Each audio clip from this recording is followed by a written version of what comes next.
கத்திய தீட்டாதே புத்திய தீட்டு அப்படின்னு ஒரு பெரியவர் புத்தி சொன்னார். அதை கேட்ட ஒரு இளைஞன், அது எப்படி பெரியவரை புத்திய தீட்டுறது? கத்திய தீட்டுன்னு சொன்னா ஒரு கருங்கல்ல கத்திய தேய்க்கலாம், புத்திய தீட்டுன்னு சொன்னா எப்படி தலையை கொண்டுட்டு போய் தரையில தேய்ச்சிட்டு இருக்க முடியுமா அப்படின்னா. அந்த பெரியவர் உடனே புரிஞ்சுக்கிட்டார், இந்த இளைஞனுக்கு புத்தி கூர்மை கம்மி அப்படிங்கறத புரிஞ்சுக்கிட்டார். அது சரி, அறிவுக்கும் புத்திசாலித்தனத்துக்கும் என்ன வித்தியாசம்? இது ஒரு முக்கியமான கேள்வி. அறிவுன்னா என்ன, புத்திசாலித்தனம்னா என்ன? இதே கேள்விய சாக்ரட்டிஸ் கிட்ட அவருடைய சீடன் ஒருத்தன் கேட்டானா. ஐயா, அறிவுக்கும் புத்திசாலித்தனத்துக்கும் என்னங்க வித்தியாசம் அப்படின்னு கேட்டிருக்கான். சாக்ரட்டிஸ் நிமிர்ந்து பார்த்திருக்கிறார் அந்த சீடனை. அதுக்கப்புறம் சொன்னாராம், நான் சொல்றேன் உன்னுடைய கேள்விக்கு பதில், ஆனா அதுக்கு முன்னாடி நீ ஒரு காரியம் பண்ணணும்னாராம். என்னங்க செய்யணும் சொல்லுங்கன்னு இருக்கான். அதோ பாரு, ஒரு பெரியவர் உட்கார்ந்துருக்கிறாரு, அவர்கிட்ட போ, இங்க இருந்து பக்கத்துல இருக்கிற அந்த கிராமத்துக்கு போய் சேர எவ்வளவு நேரம் ஆகும் அப்படின்னு கேட்டுட்டு வா அப்படி சொன்னார் சாக்ரட்டிஸ். சரின்னு சொல்லிவிட்டு இவன் போனான். அந்த பெரியவர் முன்னாடி போய் நின்னான். ஏங்க பெரியவரை, இங்க இருந்து அதோ தெரியுத அந்த கிராமத்துக்கு போய் சேர்றதுக்கு எவ்வளவு நேரம் ஆகும் அப்படின்னு கேட்டான். பெரியவர் நிமிர்ந்து பார்த்தார், ஆனா பதில் எதுவும் சொல்லல. இவன் மறுபடியும் ஒரு தடவை அதே கேள்வி அவர்கிட்ட கேட்டான். என்னங்க, நான் கேட்கறது உங்க காதுல விழுதா? அந்த கிராமத்துக்கு போய் சேர்றதுக்கு எவ்வளவு நேரம் ஆகும் அப்படின்னு சொல்லி மறுபடியும் கேட்டான். அப்பவும் அவர் பதில் சொல்லல.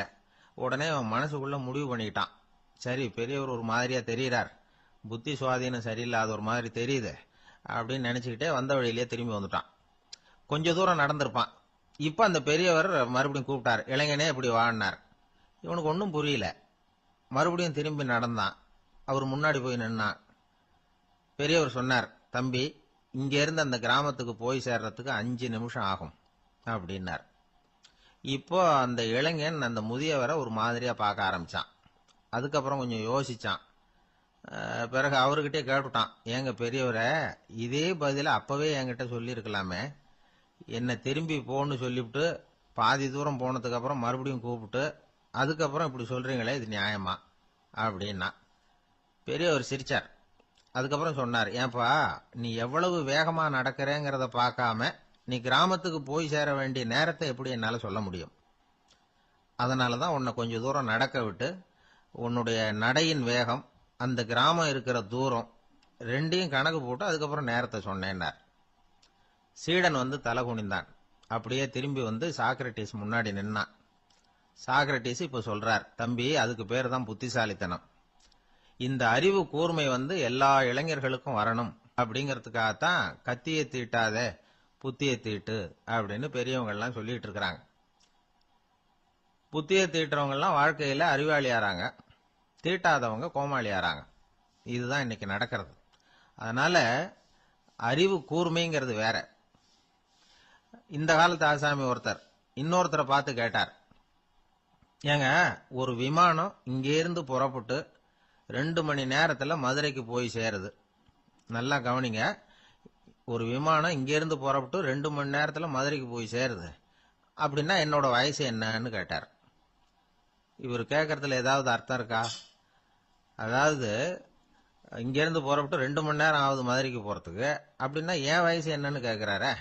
இத கேட்ட உடனே அவர் பதில் சொன்னார், அப்படின்னா உங்களோட வயசு 20 அப்படின்னார். எப்படிங்க அவ்வளவு கரெக்டா சொன்னீங்க அப்படின்னு கேட்டார். வேற ஒண்ணும் இல்ல, எங்க பக்கத்து வீட்டுல ஒரு முழு பைத்தியம் இருக்கு, அதோட வயசு 40, அப்படின்னா உன் வயசு 20 தான் இருக்கணும் அப்படின்னார். அரை பைத்தியம்னு முடிவு பண்ணிக்கிட்டார். அதனால வாழ்க்கையில அறிவு கூர்மைங்கிறது ரொம்ப அவசியம். அந்த புத்திசாலித்தனம் இருக்கிறவங்க வாழ்க்கையில வெற்றி பெறுவது நிச்சயம். சாலை ஓரமா அழுதுகிட்டு உட்காந்துருந்தான். பிச்சை எடுத்து சாப்பிடுற ஒருத்தன் அந்த பக்கமா வந்தான். இவனை பார்த்தான். ஏன் அழுதுகிட்டு உட்காந்துருக்கிற, என்னாச்சு உனக்கு அப்படின்னு கேட்டான். அதுக்கு இவன் சொன்னா, என்கிட்ட ஒண்ணுமே இல்லை, நான் இந்த உலகத்துல இருந்து என்ன பிரயோஜனம், அதனாலதான் அழுதுகிட்டு இருக்கிறேன் அப்படின்னா. உன்கிட்ட மறைஞ்சிருக்கிற புதையல் என் கண்ணுக்கு நல்லா தெரியுது, அது உனக்கு புரியல, அதனாலதான் அழுதுகிட்டு இருக்கிற அப்படின்னா.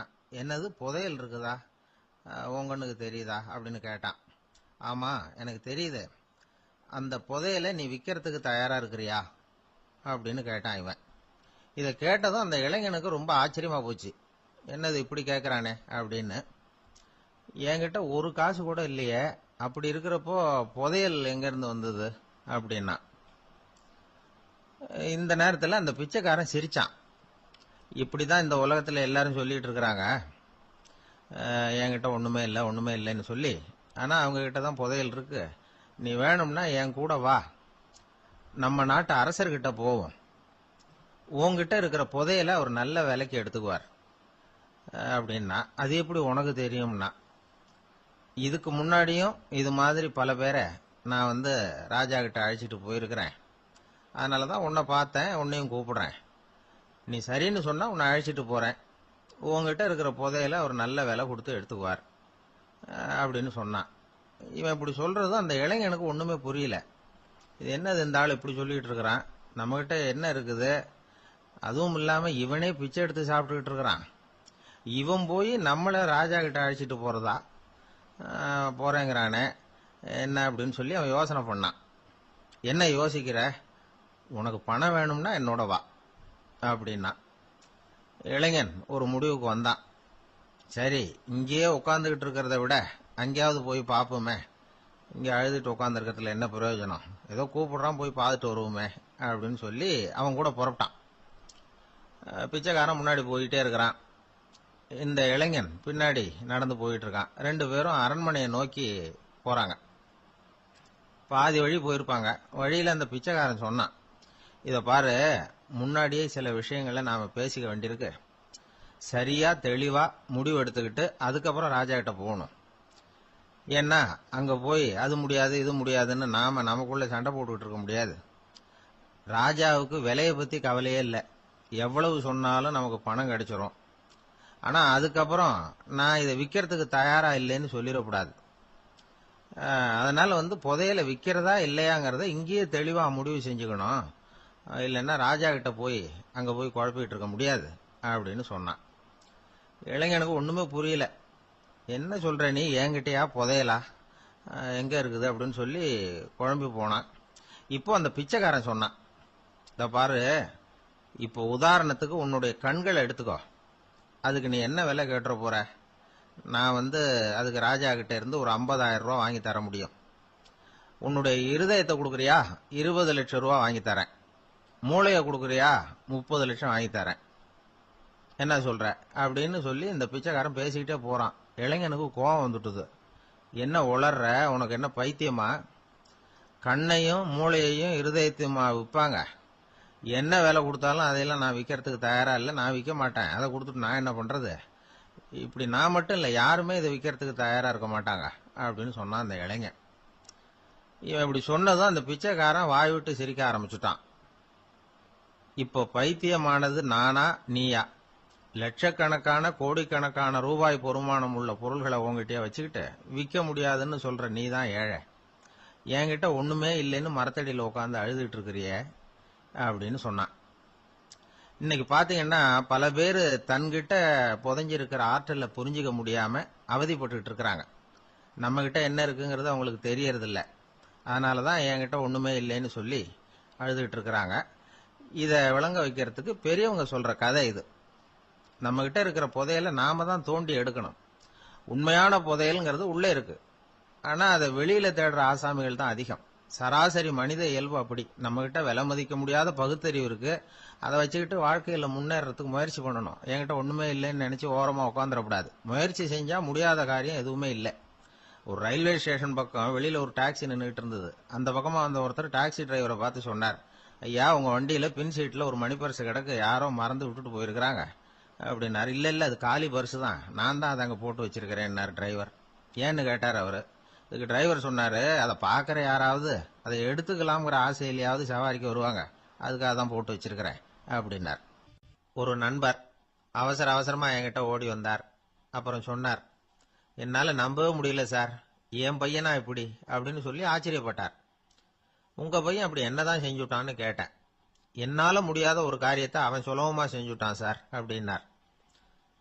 அது என்ன, உங்களால முடியாத காரியத்தை அவன் செஞ்சுட்டாங்கிறீங்க, அது என்ன காரியம்னு தான் சொல்லுங்களேன். என்ன, 5ஆம் வகுப்புல அவன் ஒரே தடவையில பாஸ் ஆயிட்டான் சார். அதாவது ஒரே அட்டம்ப்ட்ல பாஸ் ஆயிருக்கிறான் அப்படின்னார். மூச்சு வாங்க. கஷ்டப்பட்டு பரீட்சை எழுதினவன் அவன், இவருக்கு மூச்சு வாங்குது. நம்மால செய்ய முடியாத ஒரு காரியத்தை இன்னொருத்தர் செய்யும் போது அது நமக்கு ஆச்சரியமா தெரியுது. இப்ப சர்க்கஸ் பாக்குறோம், அங்க ஒருத்தர் அந்தரத்துல தொங்குறார். அதை பாக்குறப்போ அது நமக்கு ஆச்சரியமா தெரியுது. ஏன்னா அது மாதிரி அந்தரத்துல தொங்குறதுங்கிறது நம்மால முடியாத காரியம். நம்மால முடியாத ஒண்ண அடுத்த ஒருத்தர் ரொம்ப சுலபமா செய்யறப்போ நாம மருள்வது இயற்கை. இதைத்தான் தொல்காப்பியம் மருட்கை அப்படின்னு சொல்லுது. இந்த வியப்பு இருக்குதே, இது 4 வகையில ஏற்படுதான். அதையும் தொல்காப்பியம் தான் சொல்லுது. அது என்ன 4 வகை அப்படின்னா, முதல் வகை எப்படின்னா புதுமையான அரிய செயல்களை செய்வது. 2வது வகை என்னன்னா பெரிய செயல்களை செய்யறது. 3வது வகை எப்படின்னா மிக நுட்பமான செயல்களை செய்யறது. 4வது வகை ஆக்கம் தரும் செயல்களை செய்யறது. புதுமை, பெருமை, சிறுமை, ஆக்கமோடு மதினம் சாலா மருட்கை 4 அப்படிங்கிறது தொல்காப்பியம். இன்னைக்கு விஞ்ஞானம் புதுசு புதுசா எதையோ கண்டுபிடிச்சுக்கிட்டு இருக்குது. அந்த கண்டுபிடிப்புகளை எல்லாம் பாக்குறப்போ ஆரம்பத்துல ஆச்சரியமா இருக்கு, அதுக்கப்புறம் நமக்கு பழகி போடுது. இப்போ வானொலி பெட்டி புதுசா வந்தப்போ அதை சுற்றி எவ்வளவு கும்பல், ஒரு பெட்டி பேசுது அப்படிங்கிறது எவ்வளவு வியப்புக்குரிய விஷயம். இப்ப யாரும் வானொலி பெட்டியை ரொம்ப ஆச்சரியத்தோட பாக்குறது இல்ல. வச்சிருந்தாதான் ஆச்சரியமா பார்ப்பாங்க சில பேர். இந்த காலத்துல எப்படி வச்சிருக்கிறாரேன்னு சொல்லி மாறா அதை அலட்சியமாவும் பார்க்க ஆரம்பிச்சுட்டாங்க. மதினம் சாலா மருட்கை அப்படின்னு ஒரு சொற்றொடர் வருது பாருங்க, அதுல கருத்தாழம் உண்டு. எதை பத்தியும் போதுமான அளவு புரிஞ்சிக்காதப்போ ஒருத்தர் ஆச்சரியப்படுறார். புரிஞ்சுகிட்டதுக்கு அப்புறம் ஆச்சரியம் மறைஞ்சு போடுது. மிக நுட்பமான செயல்களும் நம்மளை ஆச்சரியப்பட வைக்குது. ஒரு அரிசியில ஒரு திருக்குறள் எழுதி காட்டுறாங்க, ஒரு முட்டை ஓட்டுக்குள்ள ஓவியம் தீட்டி காட்டுறாங்க. கருங்கல் சிற்பங்கள்ல எவ்வளவு நுட்பமான வேலைப்பாடுகள், அதையெல்லாம் பார்த்து ஆச்சரியப்படுறோம். இது மாதிரியே ஆக்கப்பூர்வமான செயல்களும் நம்மளை வியப்பில் ஆழ்த்தும்.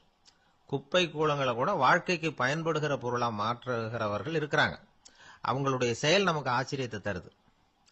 இடைக்காட்டு சித்தர்னு ஒருத்தர் இருந்தார்.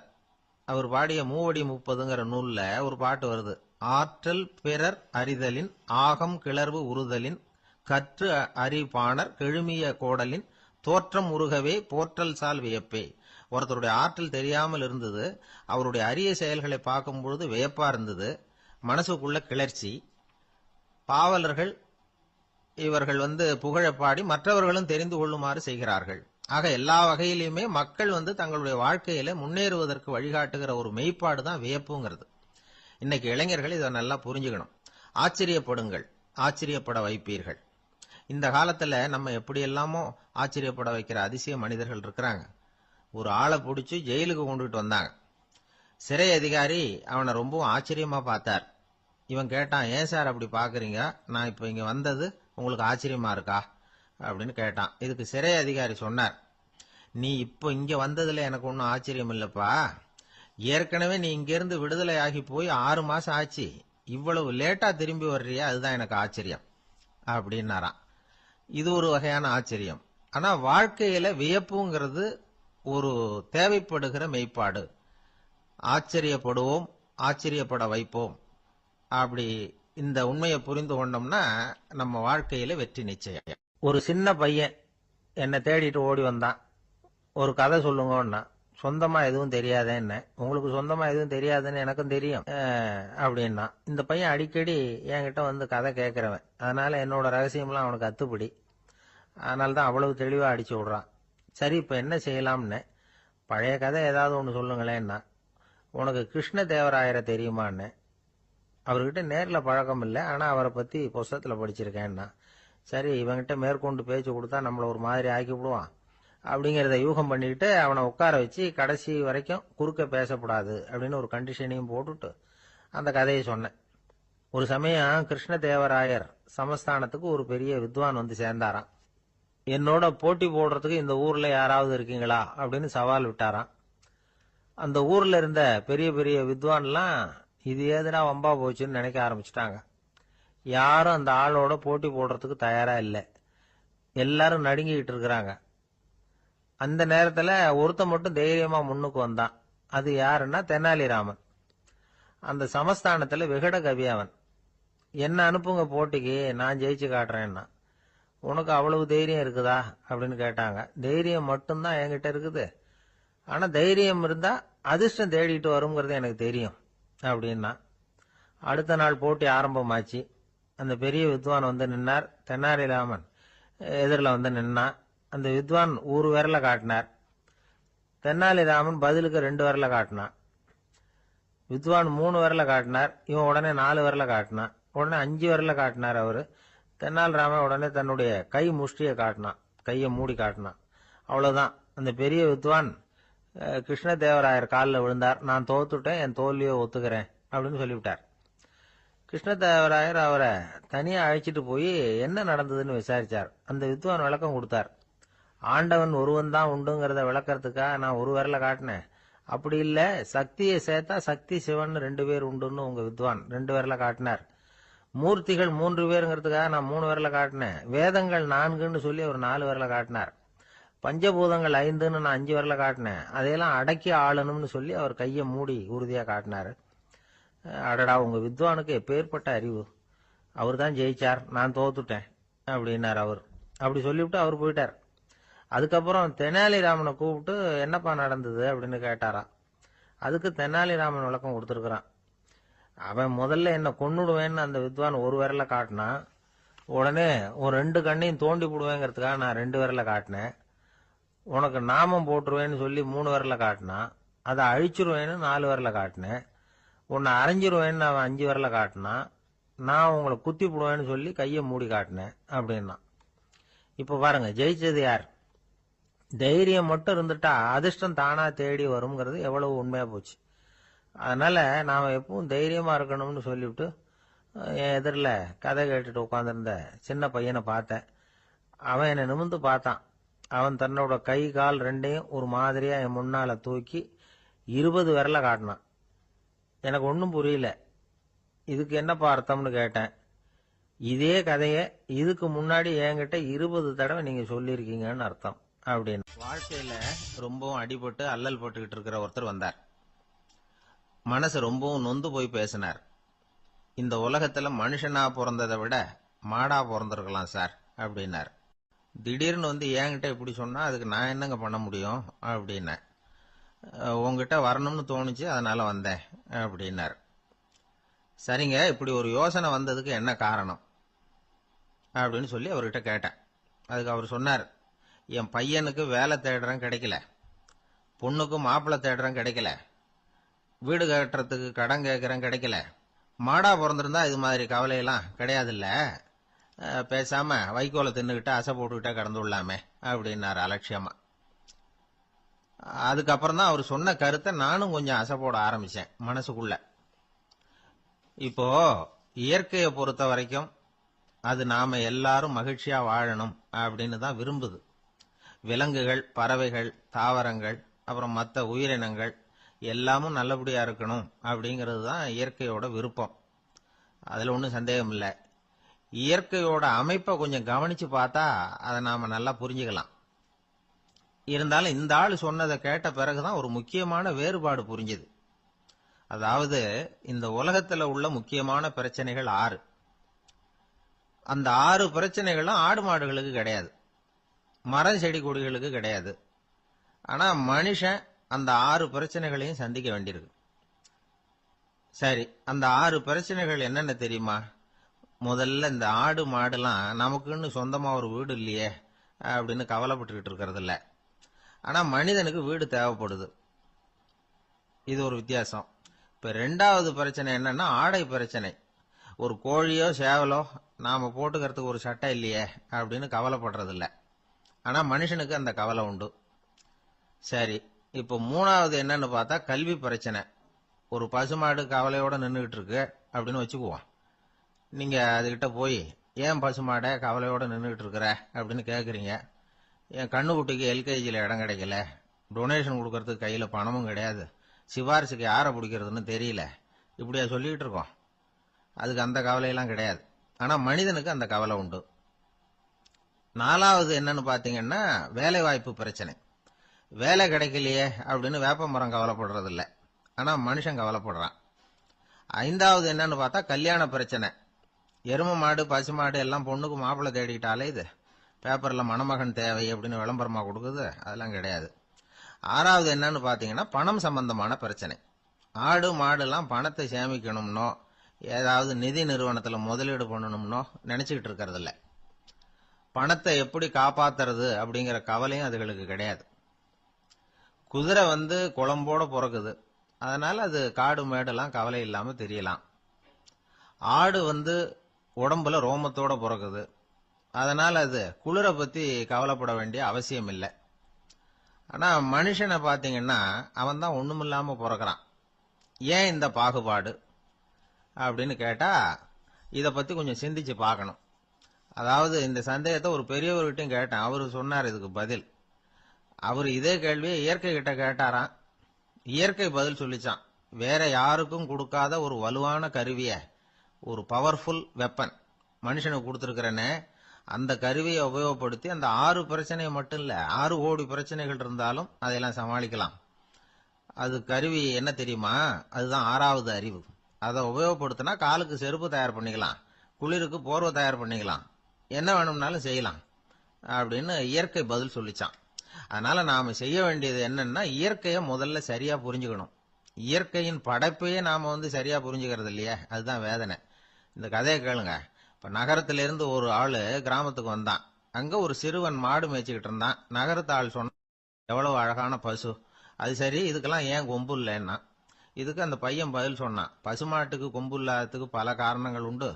கண்ணுக்குட்டியா இருந்தா கொம்பு இருக்காது, பசு வளர்ந்து பெருசானதுக்கு அப்புறம் தான் கொம்பு முளைக்கும், இது ஒரு காரணம். சில சமயம் வளர்ற கொம்பை எடுத்து விடுறது உண்டு, அது ஒரு காரணம். ஆனா இதுக்கு ஏன் கொம்பு இல்லைன்னு கேக்குறீங்க, அதுக்கு என்ன காரணம்னா இது பசு இல்ல குதிரை அப்படின்னானா. அந்த காலத்துல எல்லாம் படிக்கிறதுங்கிறது எப்படி தெரியுமா? குருகுல வாசம் செஞ்சு படிக்கணும். ஆசிரியருங்கிறவர் ஆசிரமத்தில் இருப்பார். அங்க போய் அவருக்கு தொண்டுகள் செய்யணும், துணிகள்லாம் துவைச்சு போடணும், தூங்கும்போது காலை பிடிச்சி விடணும், புழுக்கமா இருந்தா விசிறி மட்டை எடுத்து விசிறணும். அப்படியே அப்பப்ப அவர் சொல்லி கொடுக்குற பாடத்தையும் கத்துக்கணும். அவர் சொல்லி கொடுக்குற பாடங்களை ஓலைச்சுவடிகள்ல எழுதிக்கணும். இதுதான் குருகுல வாசம்ங்கிறது. இப்ப மாதிரிலாம் கிடையாது. ஆக குருகுல வாசம்ங்கிறது மனசையும் பண்படுத்தும், அறிவையும் பண்படுத்தும். அப்படி ஒரு பயிற்சி அது. அந்த காலத்துல பஞ்சபாண்டவர்கள் ஒரு குருகுலத்துல படிக்க போனாங்களாம். ஏற்கனவே அங்க ஒரு 15 பேர் இருந்திருக்கிறாங்க. இவங்களையும் சேர்த்து மொத்தம் 20 பேர். எல்லாரும் ரொம்ப ஆர்வத்தோட அங்க தங்கி படிச்சுக்கிட்டு இருக்கிறாங்க. 2 வருஷம் ஓடி போச்சு. எல்லாரும் ஊருக்கு திரும்ப வேண்டிய நேரம். ஆசிரியர் ஒவ்வொருத்தரா கூப்பிட்டார். இது வரைக்கும் என்ன கத்துக்கிட்ட அப்படின்னு கேட்டார். அவங்க தாங்கள் எழுதி வச்சிருந்ததை சொன்னாங்க, கத்துக்கிட்டதை சொன்னாங்க. அங்க படிக்க வந்தவங்க எல்லாருமே புத்திசாலிகள். அது மட்டும் இல்ல, பல பேர் அரச குடும்பத்தை சேர்ந்தவங்க, இளவரசர்களாக வேற இருக்கிறவங்க. அதனால அவங்க கிட்ட அபாரமான கல்வி அறிவை எதிர்பார்த்தார். ஒருத்தன் வந்தான், தான் எழுதி வச்சிருந்த சரித்திர பாடம் பூராவையும் படிச்சு காட்டினான். இன்னொருத்தன் வந்தான், தான் எழுதி வச்சிருந்த பூகோள பாடம் பூராவையும் படிச்சு காட்டினான். இப்படி ஒவ்வொருத்தரா அவங்க படிச்சது என்னங்கறத படிச்சு காட்டிட்டு போனாங்க. கடைசியா தர்மர் வந்தார். பேசாம நிக்கிறார். தன் கையில் இருந்த ஓலைச்சுவடி கேட்டா அவர் பிரிக்கவே இல்லை. ஆசிரியர் இவர்கிட்ட தான் அதிகமா எதிர்பார்த்தார். ஆனா இவரும் பேசாம நின்றுட்டு இருக்கிறார். நீ என்ன கத்துக்கிட்ட சொல்லு, ஓலைச்சுவடியை பிரிச்சு படினார் அந்த முனிவர். தர்மர் அசையவே இல்லை. மெதுவா சொன்னார், ஐயா நான் கத்துக்கிட்டது ஒன்னே ஒண்ணுதான், அதுதான் வாழ்க்கையில எனக்கு ரொம்ப முக்கியமான பாடமா அமையும் அப்படின்னார். என்னது, என்கிட்ட 2 வருஷ காலமா படிச்சு விட்டு கடைசியில கத்துக்கிட்டது ஒன்னே ஒண்ணுதானா அப்படின்னார் முனிவர். அவருக்கு ஒன்னும் புரியல. மற்ற மாணவர்களை விட இவர் பண்புகள்ல உயர்ந்தவர், அறிவுல சிறந்தவர், வயசுல முதிர்ந்தவர். இவரே இப்படி சொன்னா மத்தவங்க நிலைமை என்னத்துக்கு ஆறுது? அவங்க ரொம்பவும் கெட்டு போயிடுவாங்களே அப்படின்னு அவர் யோசனை பண்ணார். தர்மா, நல்லா யோசனை பண்ணி பதில் சொல்லு. 2 வருஷமா நீ கத்துக்கிட்டது என்ன அப்படின்னு தானே நான் கேக்குறேன், அத கொஞ்சம் யோசனை பண்ணி சொல்லுன்னார் முனிவர் கொஞ்சம் கோபமா. தர்மர் முகத்துல எந்த மாறுதலுமே இல்ல. இல்லையா, 2 வருஷமா நான் கத்துக்கிட்ட முக்கியமான பாடம் ஒன்னே ஒண்ணுதான்னார். இப்போ அந்த முனிவருக்கு கோபம் அதிகமா வந்துடுச்சு. ஏன்பா உனக்கு வெக்கமா இல்லையா? உன்னை விட வயசுல குறைஞ்சவங்க எவ்வளவு பாடம் கத்துக்கிட்டு இருக்கிறாங்க, எவ்வளவு விரிவா அவங்க படிச்சு காட்டினாங்க. நீயும் கூட நிறைய குறிச்சு வச்சிருக்கிற போல இருக்க, அதை ஏன் பிரிச்சு படிக்க கூடாது அப்படின்னார். ஐயா நான் சொல்றது உங்களுக்கு ஏமாற்றமா இருந்தா என்ன மன்னிக்கணும். நான் ரொம்ப முக்கியமா கத்துக்கிட்டு இருக்கிறது ஒன்னே ஒண்ணுதான், மத்த எதையும் சொல்றதுக்கு விரும்பலன்னார். மாணவர்கள்லாம் சிரிச்சுட்டாங்க. முனிவருக்கு கோபம் அளவுக்கு மீறி வந்துட்டு ஓங்கி அரைஞ்சு விட்டார் தருமரை அவர் கன்னத்துல. தருமர் கண்ணை செவந்து போட்டுது, கண்கள் கலங்கி போச்சு. ஆனாலும் அவர் அமைதியை இழக்கல, தலை குனிஞ்சு நிக்கிறார். இவருடைய புடிவாதம் முனிவருக்கு இன்னும் ஆத்திரத்தை உண்டாக்கி விட்டது. இன்னொரு கண்ணத்திலே அரைஞ்சார். எல்லாரும் பயந்து போய் அமைதியா நின்றுட்டு இருக்கிறாங்க. முனிவர் கத்துறார், அப்படி நீ கத்துக்கிட்ட அந்த முக்கியமான பாடம் தான் என்ன, அதையாவது சொல்லு அப்படின்னார். ஐயா, அதை மட்டும் ஒரு ஓலைச்சுவடியில தனியா குறிச்சு வச்சிருக்கிறேன், இந்தாங்க இதை நீங்களே படிச்சு பாருங்கன்னார். தருமர் ஓலைச்சுவடியை நீட்டினார். முனிவர் அதை வாங்கி பிரிச்சார், சத்தம் போட்டு படிச்சார். என்ன எழுதியிருக்காருன்னா, எப்படிப்பட்ட சோதனை ஏற்பட்டாலும் நிதானம் இழந்து கோபத்துக்கு ஆளாக கூடாது அப்படின்னு. இதான் அந்த ஓலைச்சுவடியில அவர் எழுதி வச்சிருந்தது. அந்த ஒரு கணத்திலேயே முனிவரும் எல்லா மாணவர்களும் தர்மரை புரிஞ்சுக்கிட்டாங்களாம். அவர் கத்துக்கிட்டது ஏட்டு சுரக்கா இல்ல, வாழ்க்கையில பயன்படக்கூடிய முக்கியமான அனுபவ பாடம். முனிவர் கண்கள்ல கண்ணீர். தர்மரை அன்போட கட்டி தழுவிக்கிட்டார். அப்புறம் சொன்னார், தர்மா, என்ன மன்னிச்சுரு, நீ மாணவன் இல்ல, ஆசிரியன். நான் இதுவரைக்கும் தெரிஞ்சுக்காத அனுபவ பாடத்தை நீ இப்ப எனக்கு கத்து கொடுத்துட்ட அப்படின்னு சொன்னாராம். அதனால நிதானம் தவறக்கூடாதுங்கிறது ரொம்ப முக்கியமான ஒரு செய்தி. ஒரு ஆசிரியர் மாணவனை ஒரு கண்ணத்துல ஓங்கி அரைஞ்சுட்டார். இவன் நிதானம் தவறல, அமைதியா நின்றுகிட்டு இருந்தான். அவரு ஒரு தடவை அரைஞ்சதும் எப்படி உன்னால நிதானம் தவறாம இருக்க முடிஞ்சுது அப்படின்னு கேட்டாங்க நண்பர்கள். அவன் சொன்னான், நான் நிதானம் தவறி இருந்தா எங்க வாத்தியார் இன்னொரு கண்ணத்திலயும் அரைஞ்சிருப்பார், அது அதை விட பலமா இருக்கும், அதனாலதான் நான் அப்படி இருந்தேன் அப்படின்னு நானா. ஆக நாம தெரிந்து கொள்ள வேண்டியது, வாழ்க்கையில நிதானம் தவறாமல் இருக்க வேண்டும். அதுதான் வெற்றியின் ரகசியம். ஒரு பெரிய காடு, அந்த காட்டுக்கு மத்தியில ஒரு ஆசிரமம். அங்க ஒரு முனிவர் இருந்தார். பல இடங்கள்ல இருந்து வர்ற குழந்தைகளுக்கு அவர் பாடம் சொல்லி கொடுத்துக்கிட்டு இருக்கிறார். ஏழை பணக்காரர் அப்படிங்கிற வித்தியாசம்லாம் கிடையாதுங்க. எல்லாரும் அவர்கிட்ட தங்கள் பிள்ளைகளை அனுப்பி வச்சாங்க. மன்னர்களுடைய பிள்ளைங்க கூட அங்க அவர்கிட்ட தான் படிக்கிறதுக்கு வருவாங்க. ஆனா அந்த முனிவரை பொறுத்த வரைக்கும் எல்லா பிள்ளைங்களும் ஒண்ணுதான். இது யார் வீட்டு பிள்ளைன்னு எல்லாம் பார்க்க மாட்டார், எல்லாரும் சமம். மாணவர்கள்லாம் அங்கேயே மாச கணக்குல வருஷ கணக்குல தங்கி இருந்து பாடம் கத்துக்கிட்டு போறது வழக்கம். அவரா பார்த்து போன்னு சொல்ற வரைக்கும் அங்கேயே இருக்கணும், படிக்கணும். குருகுல வாசம். ஒரு சமயம் ஒரு ராஜகுமாரனும் அவர்கிட்ட படிச்சுக்கிட்டு இருந்தான். அவனுக்கு ஒரு 15 வயசு இருக்கும். சில வருஷம் கழிச்சு அந்த முனிவர் தன்கிட்ட இருக்கிற மாணவர்களுக்கெல்லாம் பரீட்சை வச்சார். அவங்களுடைய அறிவு முதிர்ச்சியை கணிக்கிறதுக்காக பல சோதனைகள்லாம் வச்சார். ஒவ்வொருத்தரா பார்த்து, இனிமே நீங்க உங்க வீட்டுக்கு போகலாம் அப்படின்னு சொல்லி அனுப்பி வச்சுக்கிட்டு இருக்கிறார். எல்லாரும் போயிட்டாங்க. கடைசியா மிஞ்சி இருந்தது ஒரே ஒரு மாணவன். அவனை மட்டும் வீட்டுக்கு அனுப்பல. யார் அந்த பையன் தெரியுமா? அவன்தான் அந்த ராஜகுமாரன். ராஜகுமாரனுடைய தந்தைக்கு, அதுதான் அந்த ராஜாவுக்கு, அங்க வயசு ஏறிக்கிட்டே போகுது. என்ன இது, படிக்க போன பையன் இன்னும் திரும்பி வரலையே அப்படின்னு நினைச்சார். வந்துட்டா சீக்கிரமா அவனுக்கு பட்டம் கட்டி விட்டு நாம விளைவிக்கலாமே அப்படின்னு நினைச்சாரு. கல்யாணம் வேற பண்ணி பார்க்கணும் பையனுக்கு. ஆனா பையன் வர்ற வழியை காணும். ராஜா பார்த்தார். சரி, நேர்லயே போய் என்னன்னு தெரிஞ்சுட்டு வந்துருவோம் அப்படின்னு காட்டுக்கு புறப்பட்டார். அங்க போய் முனிவரை பார்த்தார். முனிவர் இவரை அன்பா வரவேற்று உட்கார வச்சார். அதுக்கப்புறம் ராஜா மெதுவா, எல்லாரையும் வீட்டுக்கு அனுப்பி வச்சுட்டீங்களாமே, ஏன் புள்ளைய மட்டும் அப்படின்னு சொல்லி மெதுவா இழுத்தார். முனிவர் இதுக்கு உடனே பதில் சொல்லல. ராஜாவை கூப்பிட்டுட்டு போய் விருந்தினர் குடிசையில தங்க வச்சார். அதுக்கப்புறம் சொன்னார், உங்க மகன் எல்லா பாடங்கள்லயும் முதல் இடம் வாங்கியிருக்கான். இப்படி முதலாவதா வர்ற மாணவனுக்கு நாங்க இன்னொரு தேர்வு வைக்கிறது வழக்கம். அதுலயும் அவன் முதலாவதா வந்துட்டான்னா அவன் ஒரு பெரிய வித்வான் அப்படிங்கிற கௌரவத்தை அடைஞ்சிருவான் அப்படின்னார். அதாவது முனிவர் அப்படி சொல்றார். அப்படி சொல்லிவிட்டு போயிட்டார் அவரு. ராஜா அங்கேயே தங்கிட்டார். ராத்திரி படுத்து தூங்கினார். காலையில எழுந்திருச்சு அந்த குடிசைக்கு வெளியில வந்தார் பல்லு விளக்கறதுக்காக. அந்த சமயத்துல தூரத்துல ஒருத்தன் ஒரு கையில கோடாலிய வச்சுக்கிட்டு தலையில ஒரு பெரிய விறகு கட்டை சுமந்துக்கிட்டு வந்துகிட்டு இருக்கிறது மாதிரி தெரிஞ்சது.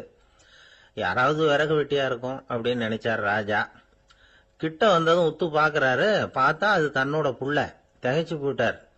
என்ன இது, ஒரு ராஜகுமாரனை கூட இது மாதிரி வேலையெல்லாம் செய்ய சொல்றாங்களே அப்படின்னு நினைச்சார். ராஜகுமாரன் விறகு கட்டை கொண்டுகிட்டு போய் கொல்லை பக்கம் வச்சான். அந்த சமயம் முனிவர் அங்க வந்தார். என்ன மகனே, விறகு வெட்டிட்டு வந்துட்டியா? சரி, இப்போ ஒரு துடைப்பத்தை எடுத்துக்கோ, விருந்தினர் குடிசையின் வாசல் பக்கத்தை கூட்டி பெருக்கி சுத்தம் பண்ணு போ அப்படின்னார். அப்படியே செய்யறேன் குருவே அப்படின்னு சொல்லிவிட்டு போனான். சுத்தம் பண்ண ஆரம்பிச்சுட்டான். ராஜா பார்த்தார். இத உடனே ஓடியாந்தார். மகனே, என்ன காரியம் பண்ற? தொடப்பத்தை கீழே போடுனார். இப்ப அந்த ராஜகுமாரன் சொல்றான், தந்தையே, இது என்னுடைய குருதேவரோட உத்தரவு. இங்க நான் ஒரு மாணவன். இங்க அரசனும் ஒண்ணுதான், ஆண்டியும் ஒண்ணுதான். குருதேவர் சொல்றத மறுக்காம செய்யறது தான் எங்க கடமை அப்படின்னா. இந்த சமயம் முனிவர் அங்க வந்தார். இவனை முதுகுல தட்டி கொடுத்தார்.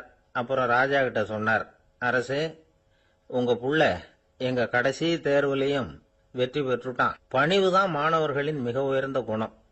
குருநாதர் சொல்றது மனசுக்கு பிடிக்கலன்னா கூட மறுக்காம செய்யணும். அப்படி செய்யறதுனால எதை செய்யலாம், எதை செய்யக்கூடாது அப்படிங்கிற விவேகம் அவங்களுக்கு வந்துடும். செய்யக்கூடாதத கூட பெரியவங்க சொல்லிவிட்டா செஞ்சுதான் ஆகணும் அப்படிங்கிற பணிவு அவங்களுக்கு வந்துடும். இந்த குணம் வந்துட்டுதுன்னா அவங்க எத்தனை கடினமான வேலையா இருந்தா கூட ரொம்ப சுலபமா செஞ்சு முடிச்சிருவாங்க. தூக்கத்திலேயும் அப்புறம் துக்கத்திலேயும் தோண்டு போட மாட்டாங்க. இந்த பணிவும் விவேகமும் அவங்க கிட்ட மன உறுதியை ஏற்படுத்தும். அந்த உறுதி உங்க பையனுக்கு வந்தாச்சு. இனிமே அவனை நீங்க அழைச்சிட்டு போகலாம். அவன் நிச்சயமா பேரும் புகழும் பெறுவான் அப்படின்னாரு. ராஜா அவரை பார்த்து, குருதேவா, புரிஞ்சுக்கிட்டேன், என்னை மன்னிக்கணும் அப்படின்னாரு. அதுக்கப்புறம் மகனை அழைச்சிக்கிட்டு நாட்டுக்கு திரும்பி வந்துட்டார். இந்த கதைய இன்று ஒரு தகவல்ல சொல்லுங்க சார், உங்க நிகழ்ச்சியில சொல்லுங்க சார் அப்படின்னு சொல்லி மாணவர்கள் கேட்டா, பணிவா இருக்கிறது எப்படி அப்படிங்கறத புரிஞ்சுக்குவாங்க அப்படின்னு சொன்னார் ஒருத்தர். சரி, சொல்லுவோம். அதுக்கு முன்னாடி நேர்லயே ஒரு பையன்கிட்ட சொல்லி பார்க்கலாமே அப்படின்னு தோணுச்சு. உடனே ஒரு பையனை கூப்பிட்டோம். ஏன்பா, உங்க வாத்தியார் உனக்கு இது மாதிரி ஒரு பரீட்சை வச்சா என்ன பண்ணுவேன் அப்படின்னு கேட்டோம். நானும் அப்படிதான் சார் நடந்துக்குவேன். விறகு வெட்டுவேன், தொடப்பத்தினால கூட்டி சுத்தம் பண்ணுவேன், உடனே செஞ்சு முடிச்சிருவேன் சார் அப்படின்னா. பலே, பரவாயில்லையே அப்படின்னோம். ஆமா சார், அப்படி செஞ்சாதானே வீட்டுக்கு அனுப்புவார், இல்லைன்னா இன்னொரு வருஷம் இங்கே இருந்து படின்னு சொல்லி விடுவாரு, அதனால அப்படி செய்வேன் அப்படிங்கிறான் அந்த பையன். அவர் ஒரு நாள் வீட்டு திண்ணையில உட்காந்துருந்தாராம். அப்போ தெருவில் ஒரு பிச்சைக்காரன் அந்த வழியா வந்திருக்கிறான். பிச்சை கேட்டிருக்கான். அந்த சமயத்துல தர்மர் வேற ஏதோ வேலையா இருந்திருக்கிறார். அதனால பிச்சைக்காரனை பார்த்து, நாளைக்கு வா அப்படின்னு சொல்லிவிட்டார். அவனும் சரின்னு சொல்லிட்டு போயிட்டான். பீமன் இத பார்த்துக்கிட்டு இருந்தான். உடனே அவன் என்ன செஞ்சான் தெரியுமா? ஒரு முரசை எடுத்துக்கிட்டு கிராமத்தை நோக்கி ஓடனான். முரசை அடிச்சுக்கிட்டு ஏதோ சொல்ல ஆரம்பிச்சுட்டான். தர்மருக்கும் இது தெரிய வந்தது. அவருக்கு ஒன்றும் புரியல. என்னாச்சு உனக்குன்னு கேட்டார். பீமன் சொன்னான், நான் கிராம மக்களுக்கு ஒரு செய்தியை தெரிவிக்க போறேன் அப்படின்னா. என்ன செய்தின்னார். எங்க அண்ணன் காலத்தை வென்றுட்டார் அப்படிங்கிற செய்தியை சொல்ல போறேன்னா. நான் காலத்தை ஜெயிச்சுட்டேனா, எதனால அப்படி சொல்ற அப்படின்னு கேட்டார். நீங்க பிச்சைக்காரனை நாளைக்கு வர சொன்னீங்களே, அதனாலதான் அப்படின்னா. அதனால என்னன்னார். நீங்க அவனை நாளைக்கு வான்னு சொன்னீங்க, நீங்க நிச்சயமா நாளைக்கு இருப்பீங்களா? அந்த பிச்சைக்காரனும் நாளைக்கு உயிரோட இருப்பானா? நாளைக்கு நீங்க இருந்தாலும் பிச்சை போடக்கூடிய மனோபாவம் உங்களுக்கு இருக்குமா? பிச்சை நிச்சயம் போடுவீங்களா? நாளைக்கு வரைக்கும் அவன் பிச்சைக்காரனாவே இருப்பாங்கிறது என்ன நிச்சயம்? நாளைக்கு உங்க சந்திப்பு நிச்சயம் நடக்குமா? அதனாலதான் நீங்க காலத்தை ஜெயிச்சுட்டீங்க அப்படின்னு சொல்லி அவ்வளவு நிச்சயமா நான் முடிவு பண்ணிவிட்டேன். அப்படி நீங்க நினைச்சதுனாலதான் அவனை நாளைக்கு வர சொல்லியிருக்கிறீங்க. இது எவ்வளவு பெரிய விஷயம். இதை மற்றவங்களுக்கு சொல்லாம இருக்கலாமா? நேரம் ஆயிட்டுது, நான் உடனே ஊருக்குள்ள போய் இதை சொல்லணும், தாமதிக்க முடியாது. ஏன்னா இந்த நேரம் கடந்துட்டுதுன்னா அடுத்த நாழிகை எனக்கு கிடைக்கும்ங்கிறது நிச்சயம் இல்லை அப்படின்னு பீமன் சொல்லி முடிச்சுட்டு புறப்படுறதுக்கு தயாரானான். தர்மர் அவசரமா குறுக்கிட்டார். தம்பி, கொஞ்சம் பொறு, நான் தவறு பண்ணிட்டேன். பரிபூர்ண சுதந்திரம் பெற்ற மனிதன் தான் அப்படி பேச முடியும், அப்படி வாக்குறுதி தர முடியும். அந்த பிச்சைக்காரனை இப்பவே கூப்பிடு, ஏதாவது உடனே கொடுத்து அனுப்பி வச்சு விடுறேன். நாளைக்கு என்ன நடக்கும்ங்கிறது யாருக்கு தெரியும் அப்படின்னார். இந்த கதையிலிருந்து நாம உணர்ந்து கொள்ள வேண்டிய உண்மை என்ன தெரியுமா? நிகழ்காலம் ஒண்ணுதான் நம்ம கையில் இருக்கிறது. அதை தவற விடாமல் சரியா பயன்படுத்திக்கணும். கடந்த காலம்ங்கிறது திரும்பி வர போறது இல்ல. எதிர்காலம்ங்கிறது இப்ப நம்ம கிட்ட கிடையாது. அதனால நிகழ்காலத்தை தான் நாம பயன்படுத்திக்க முடியும். ஒரு ஊர்ல ஒரு சோதிடர் இருந்தார். அவர் எதிர்காலத்தை பத்தி அதிகமா சொல்லிட்டு இருப்பார். அவருடைய சோதிடத்தை எப்படியாவது பொய்யாக்கி போடணும் அப்படின்னு சொல்லி 2 இளைஞர்கள் தீர்மானம் பண்ணிட்டாங்க. அதுக்காக ஒரு திட்டம் போட்டாங்க. அது குளிர்காலம். ஒரு இளைஞன் பெரிய கோட்டு ஒன்ன சட்டைக்கு மேல போட்டுக்கிட்டான். அந்த மேல் கோட்டுக்குள்ள ஒரு புறாவை மறைச்சு வச்சுக்கிட்டான். 2 பேரும் அந்த சோதிடர் வீட்டுக்கு போறாங்க. அவரை பார்த்தாங்க. இத பாருங்க, இந்த கோட்டுக்குள்ள ஒரு புறாவை மறைச்சு வச்சிருக்கிறோம். அந்த புறா இப்போ உயிரோட இருக்கா இறந்து போச்சா இதை நீங்க சொல்லணும். சரியா சொல்லிவிட்டா உங்க ஜோசியத்தை நம்புறோம் அப்படின்னாங்க. இவங்க மனசுக்குள்ள என்ன திட்டம்னா, புறா உயிரோட இருக்குன்னு அவர் சொல்லிவிட்டாருன்னா அப்படியே கையால் அமைக்க அதை கொண்டுட வேண்டியது. புறா உயிரோட இல்லைன்னு சொல்லிவிட்டாருன்னா அப்படியே உயிரோட எடுத்து காட்டிவிட வேண்டியது. இதுதான் அந்த இளைஞர்களோட திட்டம். அவர் என்ன பதில் சொன்னாலும் அவர் சொல்றது பொய்ன்னு நிரூபணம் பண்ணிவிடலாம்ல. இதுதான் அவங்க நம்பிக்கை. இந்த சோதிடர் எல்லா வகையிலையும் தப்பிக்க முடியாதுன்னு அவங்க நம்பினாங்க. ஆனா அந்த சோதிடர் சொன்ன பதில் இவங்களை திகைக்க வச்சுட்டுது. அவர் என்ன சொன்னார் தெரியுமா? உங்க கோட்டுக்குள்ள இருக்கிற புறா உயிரோட இருக்கா செத்து போச்சா அப்படின்னு தானே கேக்குறீங்க. அது உங்க கையில இருக்கு. அது சாகவும் இல்லை உயிரோடவும் இல்லை. அந்த பறவையின் வாழ்வும் சாவும் உங்க கையில தான் இருக்குன்னார். இவங்க தோல்வியை ஒத்துக்கிட்டாங்க. இந்த கதையை நமக்கு ஒரு உண்மையை உணர்த்துது. இன்றைய இளைஞர்கள் எதிர்காலம்ங்கிற பறவையை தங்களுக்குள்ள வச்சிருக்கிறாங்க. அந்த பறவையின் வாழ்வும் தாழ்வும் அவங்க கையில தான் இருக்கு. நமது வாழ்க்கைங்கிறது நமது கையில. நாம நல்லா இருக்கிறதும் இல்லாம போறதும் நாம தான் காரணம். ஒரு மருத்துவமனை படுக்கையில கிடந்த நோயாளி சொன்னார், டாக்டர் என்னோட வாழ்வும் சாவும் உங்க கையில தான் இருக்கு. ஏன்னா இப்ப எனக்கு ஆபரேஷன் பண்ண போறது நீங்க அப்படின்னாரு. பயப்படாதீங்க எல்லாம் நாங்க பாத்துக்கிறோம்னாரு டாக்டர். அதுக்குள்ள டாக்டர் நான் இது வரைக்கும் ஆஸ்பத்திரி பக்கமே வைத்தியத்துக்குன்னு வந்ததில்லை. இதுதான் எனக்கு முதல் ஆபரேஷன். அதுதான் பயமா இருக்குன்னார் நோயாளி. டாக்டர் சொன்னார், எனக்கும் இதுதான் முதல் ஆபரேஷன். அதுக்காக நான் என்ன பயப்படுறேன்னா பாருங்க, தைரியமா இருங்கன்னார். அதனால நம்ம வாழ்க்கையை நாம தான் தீர்மானிக்கணும். அப்படி அதை தீர்மானிக்கிற பக்குவம் நமக்கு வந்துட்டதுன்னா வாழ்க்கையில வெற்றி நிச்சயம். ஒரு பூங்கா, அங்க ஒருத்தர் நின்றுட்டு இருக்கிறார். நின்றுகிட்டே ஏதோ ஆழ்ந்த யோசனையில இருக்கிறார். அந்த பக்கமா இன்னொருத்தர் வந்தார். இவரை கவனிச்சார்.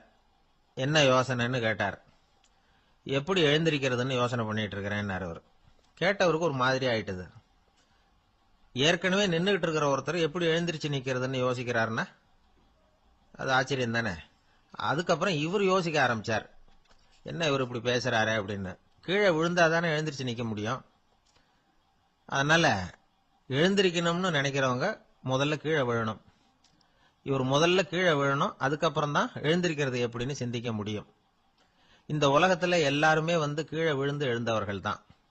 இப்ப இந்த குழந்தை பருவத்துல கீழே விழாம நடைபயில கற்றுக்கிட்டவங்க யாராவது உண்டா?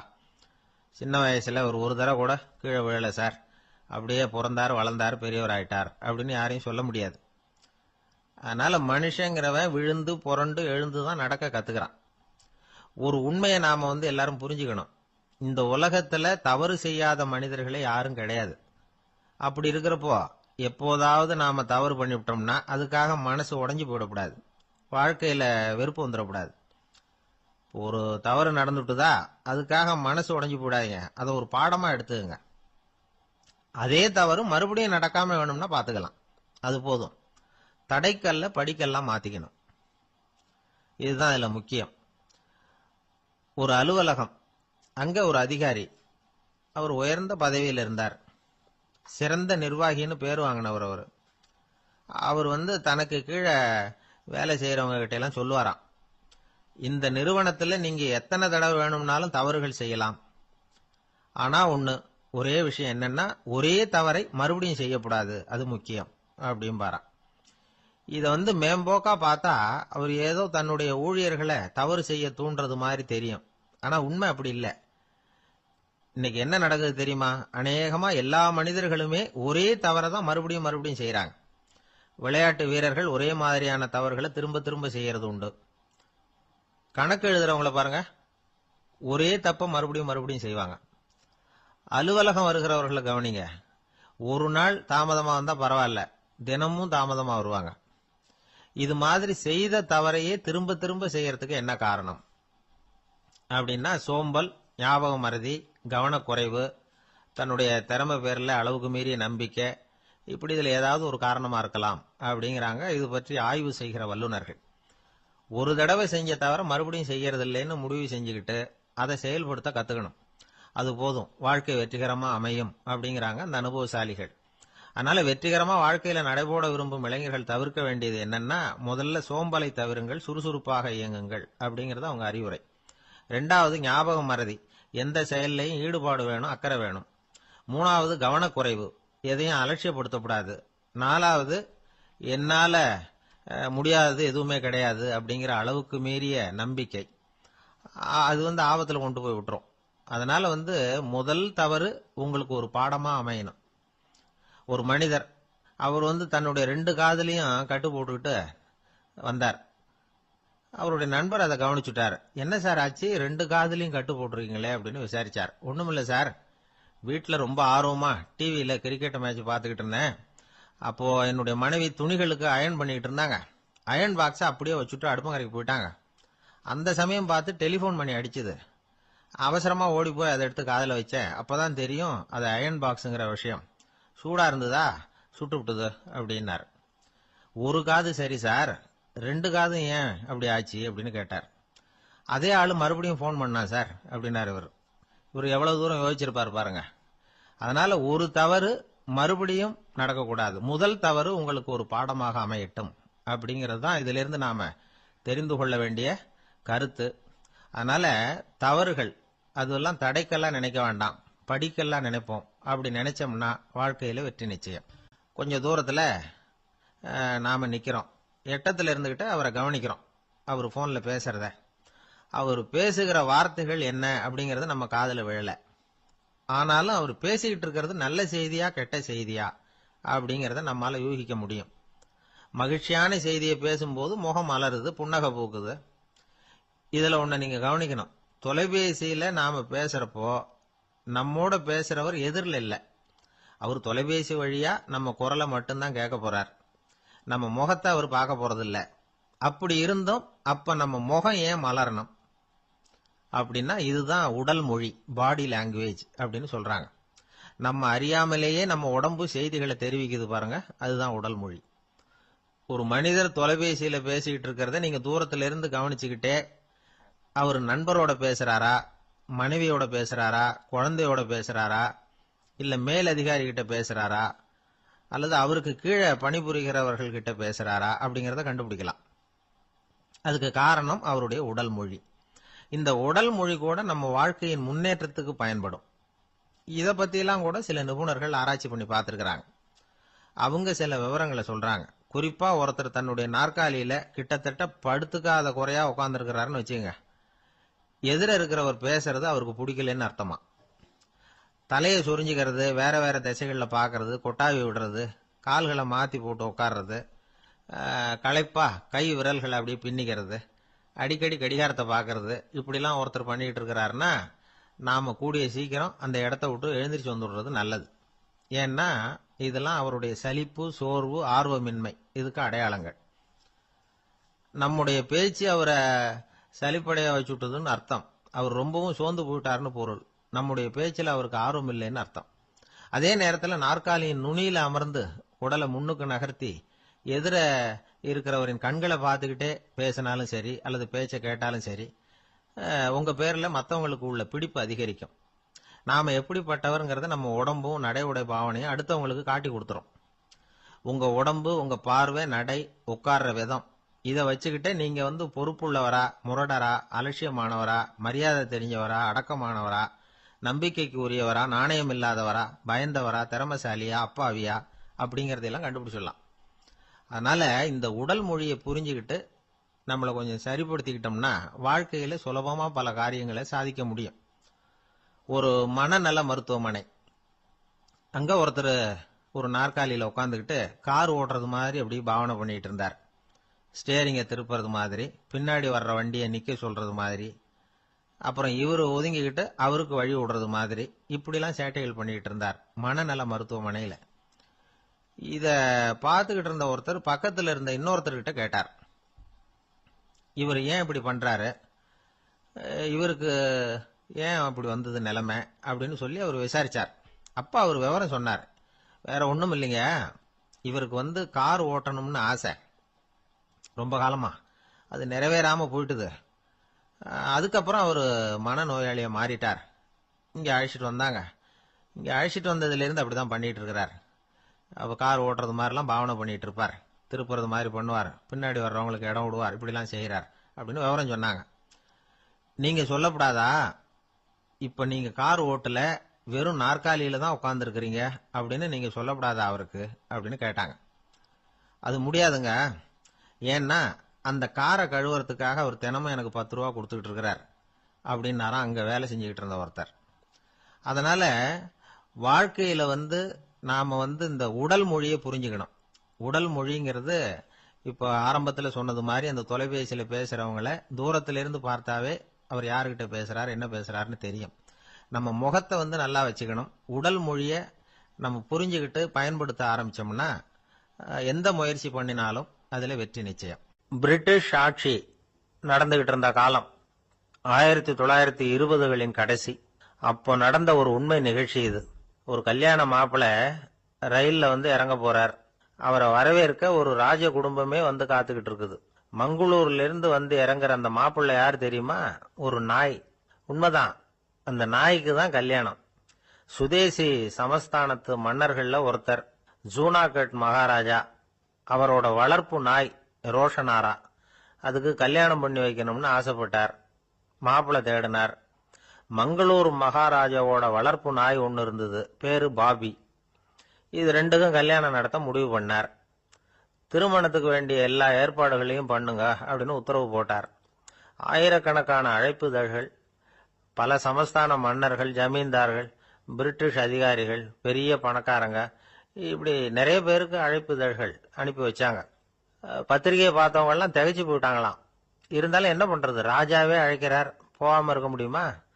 அந்த சமயத்துல நாட்டின் கவர்னர் ஜெனரலா இருந்தவர் இர்வின் பிரபு. அவருக்கும் ஒரு பத்திரிகை போயிருக்குது. வாங்கி பார்த்ததும் அவருக்கு பயங்கர எரிச்சல்.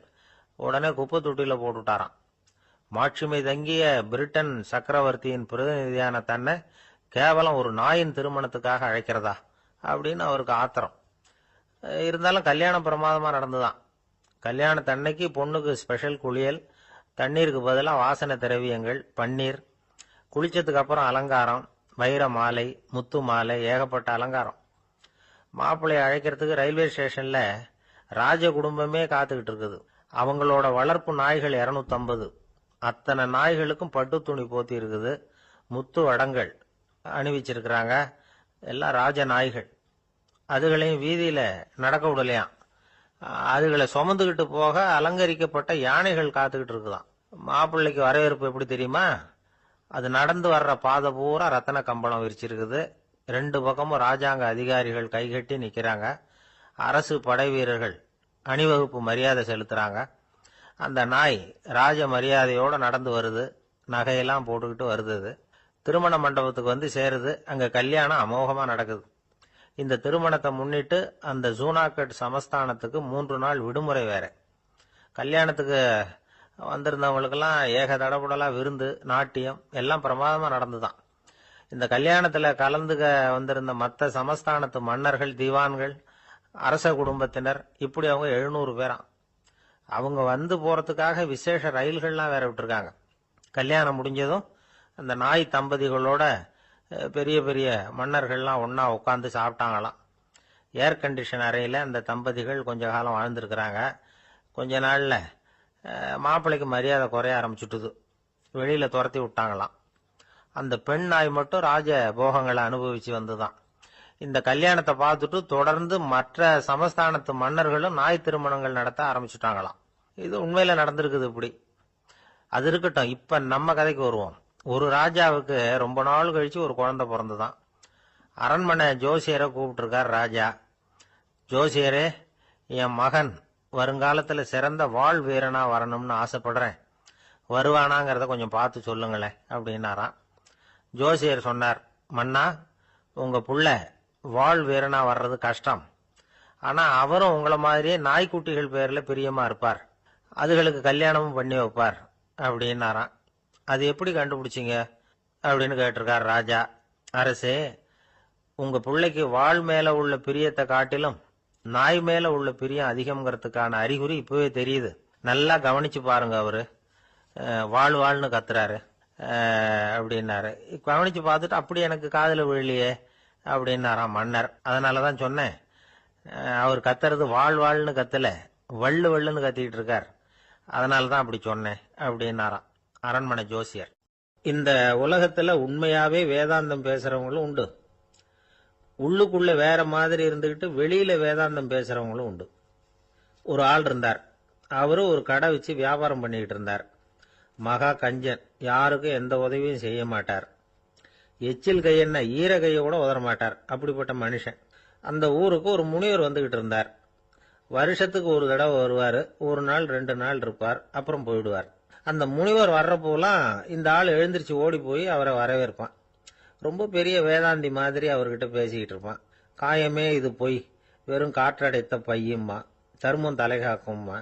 பணம் என்ன சார் பணம், இன்னைக்கு ஒருத்தன் கையில இருக்கும், நாளைக்கு ஒருத்தன் கையில இருக்கும், எல்லாம் மாயம். எனக்கு தான் இன்னமும் இந்த சம்சார பந்தத்திலிருந்து விடுபடுறதுக்கு நேரம் வரலேம்பா. அந்த முனிவரும் இந்த ஆள் இப்படி சொல்றதை கேட்ட உடனே, ஏப்பா அப்படி சொல்ற, இப்ப கூட நீ சரின்னு சொல்லு, உனக்கு தீட்சை கொடுத்து இதுல இருந்து விடுபடுற ஞானத்தை போதிக்கிறேன் பார். உடனே அந்த ஆள் என்ன சொல்லுவான் தெரியுமா? ஐயோ சாமி, இப்போ அது எப்படிங்க முடியும், பிள்ளைங்கள்லாம் சின்ன சிறுசுங்க, அதுகளுக்கெல்லாம் ஒரு கல்யாணம் காட்சின்னு செஞ்சு கடமையை முடிச்சுட்டா நீங்க சொல்றபடி செஞ்சு விடலாமா. சரி, இன்னும் முனிவர் போயிடுவார். அடுத்த வருஷம் வருவார். இவன் வழக்கம் போல வேதாந்தம் பேசுவான். சரி தீட்சை கொடுக்குறேன் வா அம்பார். பேரம் பேத்திய பார்க்கணும், கோர்ட்ல கேஸ் ஒன்று இருக்கு, அது முடியணும் அப்படின்னு தயங்க ஆரம்பிச்சிருவான். எல்லாம் சொல்லுவான், ஆனா குடிக்கிறதுக்கு தண்ணி கூட கொடுக்க மாட்டான். ரொம்ப வருஷம் கழிச்சு மறுபடியும் ஒரு நாள் அந்த ஊருக்கு முனிவர் வந்தார். இவன் கடைக்கும் வந்தார். அப்புறம் அங்க கல்லாவில் நம்ம ஆள் இல்லை, அவன் புள்ள தான் உட்காந்துருக்கிறான். அப்பாவை போலவே புள்ளையும் எழுந்திரிச்சு ஓடியாந்து முனிவரை வரவேற்றான். அப்பா எங்கன்னு விசாரிச்சாரு முனிவர். ஐயோ அதை ஏன் கேட்குறீங்க சாமி, உங்ககிட்ட தீட்சை வாங்கி இந்த சம்சார பந்தத்திலிருந்து விடுதலை பெறணும்னு சொல்லிக்கிட்டே இருப்பார், அது நிறைவேறாமலே போய் சேர்ந்துட்டார். போன மாசம் ஒரு நாள் திடீர்னு நெஞ்சு வலிக்குதுன்னாரு, அவ்வளவுதான் போட்டுன்னு போயிட்டார் அப்படின்னு புலம்புனான் பையன். இதை கேட்டதும் முனிவர் சிரிச்சாரான். அவன் எங்கடா போவான், உன் அப்பா எங்கேயும் போகல, இதோ வாழை ஆட்டிக்கிட்டு உன் காலடியிலே இருந்துகிட்டு இருக்கான் பார் அப்படின்னு சொல்லி அங்க நின்றுகிட்டு இருந்த ஒரு நாயை சுட்டி காட்டினாராம். என்ன சாமி சொல்றீங்க அப்படின்னு ஆச்சரியமா கேட்டிருக்கான் பையன். உடனே முனிவர் அந்த நாயோட தலையில ஒரு தட்டு தட்டி பேசுறா அப்படின்னாராம். உடனே அந்த நாய் வேதாந்தம் பேச ஆரம்பிச்சுட்டுதான். காயமே இது போய் வெறும் காற்றடைத்த பைய அப்படின்னு தான். முனிவர் சொன்னார், அடே இப்பவும் ஒன்னும் கெட்டு போல, நீ விரும்புனா சொல்லு, உனக்கு தீட்சை கொடுத்து என் பின்னாடியே அழைச்சிட்டு போயிடுறேன், அங்க அழைச்சிட்டு போய் உனக்கு ஞானத்தை போதிக்கிறேன், வர்றியா அப்படின்னு கேட்டிருக்காரு. உடனே அந்த நாய் சொல்லிச்சான், ஐயோ அதை ஏன் கேட்குறீங்க சாமி, நான் உண்ணாம தின்னாம ஏராளமான சொத்து சேர்த்து வச்சுட்டேன். என் பிள்ளைங்க அதோட பெருமை தெரியாம ராத்திரி நேரம்லாம் கதவை திறந்து போட்டுட்டு தூங்கிடுவாங்க. அதனால இப்படி நாயா பிறந்து ராத்திரி பகலா சுத்தி சுத்தி காவல் காத்துட்டு கிடக்கிறேன். இப்ப எப்படி சாமி வர முடியும் அப்படின்னு கேட்டுதான். அறியாமையிலேயே சுகம் கண்டு இப்படி இருக்கிற ஆளுங்களுக்கு எப்படி விடுதலை கிடைக்கும், எப்ப விடுதலை கிடைக்கும் அப்படின்னு கேட்கிறார் தசாவதானி, திருக்குறள் பேர் ராமையா. அவர் கேட்கறது நியாயம் தானே. இந்த காலத்து பையன் ஒருத்தன் அப்பா கிட்ட சொன்னான், அப்பா இன்னைக்கு நான் 1 ரூபா மிச்சப்படுத்தி விட்டேன் அப்படின்னு நானும். அப்படியா, என்னடா பண்ணேன்னு கேட்டிருக்காரு அப்பா. டவுன் பஸ்ல ஏறாம அது பின்னாடியே ஓடியாந்தேன், 1 ரூபா மிச்சம் தானே அப்படின்றான். அட பாவி, ஒரு ஆட்டோ பின்னாடி ஓடியாந்துருந்தா 10 ரூபா மிச்சமாயிருக்குமே, வேஸ்ட் பண்ணிட்டியே அப்படின்னாராம் அந்த அப்பா. ஒரு கோவில்ல ஆன்மீக சொற்பொழிவு நடந்துகிட்டு இருக்குது. ஒரு பெரியவர் பேசிக்கிட்டு இருக்கார். கடவுளை பத்தியும் சொர்க்கத்தை பத்தியும் மனுஷனை பத்தியும் அவர் விவரமா பேசுறார். எல்லாரும் உட்கார்ந்து கேட்கறாங்க. அந்த கூட்டத்துல ஒரு தத்துவ ஞானியும் உட்கார்ந்து இருக்கிறார். அவரு அவருடைய நண்பர். பேசி முடிச்சதும் அந்த பெரியவர் மேடையை விட்டு இறங்கினார். நேரா அந்த தத்துவ ஞானி கிட்ட வந்தார். எப்படி இருந்தது என்னுடைய பேச்சு அப்படின்னு கேட்டார். நீங்க பேசினது ஒண்ணுக்கு ஒண்ணு முரண்பாடா தெரிஞ்சது அப்படின்னாராம் இவரு. நான் என்ன அப்படி தப்பா பேசிவிட்டேன் அப்படின்னாராம் அவரு. கடவுளை நம்புகிறவன் சொர்க்கத்துக்கு போவான்னு சொன்னீங்க, அப்புறம் நல்ல விதமா வாழறவன் சொர்க்கத்துக்கு போவான்னு சொன்னீங்க அப்படின்னாராம். இதுல என்ன முரண்பாடுன்னு கேட்டிருக்காரு அவர்.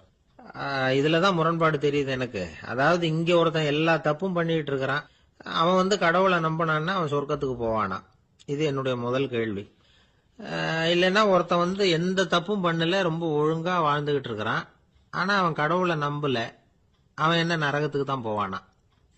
கடவுள் நம்பிக்கை உள்ள ஒரு திருடன் என்ன ஆவான், எங்க போவான். கடவுள் நம்பிக்கையே இல்லாத ஒரு நல்லவன் என்ன ஆவான், எங்க போவான். ஒருத்தன் இங்க கடவுள் நம்பிக்கையோட வாழறது முக்கியமா அல்லது நல்லவனா வாழறது முக்கியமா, இதுதான் இவர் கேட்ட கேள்வி. இதை கேட்டதும் அந்த பெரியவர் குழம்பி போயிட்டார். அவர் சொன்னது நியாயம் தானே. கடவுளை நம்புறவன் தான் சொர்க்கத்துக்கு போவான்னா பேசாம கடவுளை நம்பிக்கிட்டு இந்த உலகத்துல எல்லா தப்பும் பண்ணிட்டு இருக்கலாமே. பேச்சாளர் குழப்பத்தோட வீட்டுக்கு போனார். படுத்து தூங்கினாரு. ஒரு கனவு வந்தது. கனவுல அவர் ஒரு ரயில்ல வேகமா போயிட்டு இருக்கிறார். எதிரில் உட்கார்ந்து இருக்கிறவரை பார்த்து நாம இப்ப எங்க போறோம்னு கேட்டார். சொர்க்கத்துக்கு போயிட்டு இருக்கிறோம் அப்படின்னாங்களாம். ரயில் போய் நின்னுது. இவர் இறங்கினார். இங்க கௌதம புத்தர் இருப்பார், சாக்ரட்டிஸ் இருப்பார், அவங்கள பார்க்கறதுக்கு ஒரு நல்ல வாய்ப்பு அப்படின்னு நினைச்சுக்கிட்டே அங்கேயும் இங்கேயும் பார்த்தார். அங்க யாருமே இல்லை. ஒரே பாலைவனம் மாதிரி இருக்குது. பச்சை இல்லை, பசுமை இல்லை, பூக்கள் இல்லை, மரம்லாம் மொட்டையா நிக்குது. எலும்பும் தோலுமா சில முனிவர்கள் அங்கேயும் இங்கேயுமா உட்காந்துருக்கிறாங்க. இவர் அவங்க கிட்ட போய் இந்த புத்தர், சாக்ரட்டிஸ் இவங்கெல்லாம் எங்க இருக்கிறாங்கன்னு கேட்டாராம். அப்படி யாரும் இங்க இல்லையே, அவங்கெல்லாம் யாரு அப்படின்னு திருப்பி கேட்டிருக்கிறாங்க. இவருக்கு அதிர்ச்சியா போச்சு. அப்படின்னா அவங்க எங்க போயிருப்பாங்க? உடனே ரயில் நிலையத்துக்கு ஓடி வந்தார். அப்பதான் நரகத்துக்கு ஒரு ரயில் புறப்பட்டுக்கிட்டு இருந்தது அங்கிருந்து. அதுல ஏறி உட்கார்ந்தார்.